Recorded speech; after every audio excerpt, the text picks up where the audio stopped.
Let's look at what happened to the Canadian market this week. This week feels like one of those quiet headlines, big implications week for Canada. We've got trade talks with the United States, possibly reopening.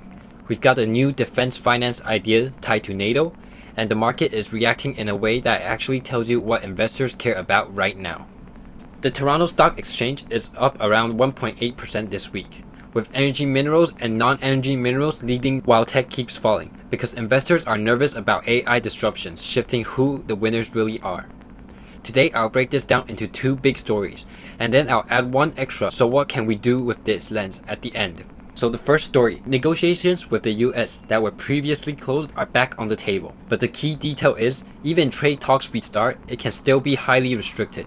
Markets love the word negotiation, but they sometimes forget the part where negotiations can drag on, and still end with very little change. There's also a political tone around it. This idea that the US wants to be fully compensated and treated with respect.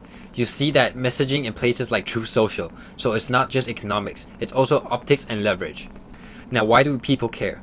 Because business leaders still see possible openings to accelerate cross-border momentum, especially if the end goal is to lower friction for trade, supply chains, and investments. But if negotiations don't accelerate, growth can stall, especially in areas that rely on smooth cross-border activity, like logistics, manufacturing, and industries that need predictable rules.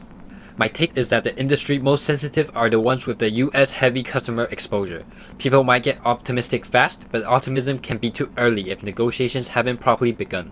If a deal does move forward, the biggest relief tends to show up in the real economy sectors, the ones that physically build and ship things, for example, auto manufacturing, aluminum and materials, machinery, wood and timber. Basically anything that benefits from lower uncertainty on tariffs, sourcing, shipping, and contract stability. And that connects perfectly to why minerals are leading the market this week, because when investors feel uncertainty, they rotate into sectors tied to real assets and global demand. The second story, Canada's big six banks are backing a proposed International Defence, Security and Reliance Bank, denoted DSRB. The concept is actually interesting. It's described as a program spearheaded by the NATO countries, designed to reduce borrowing costs for military spending by pooling credit strength. So instead of each country trying to finance defense needs alone, this approach tries to make funding cheaper and smoother through scale and shared credibility.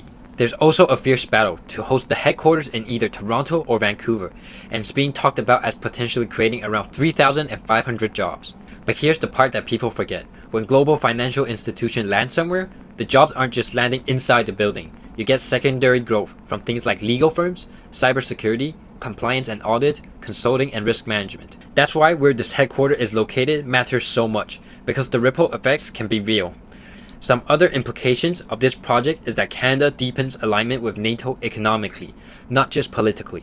The big six banks and defense-related companies could benefit from new financing flows and partnerships.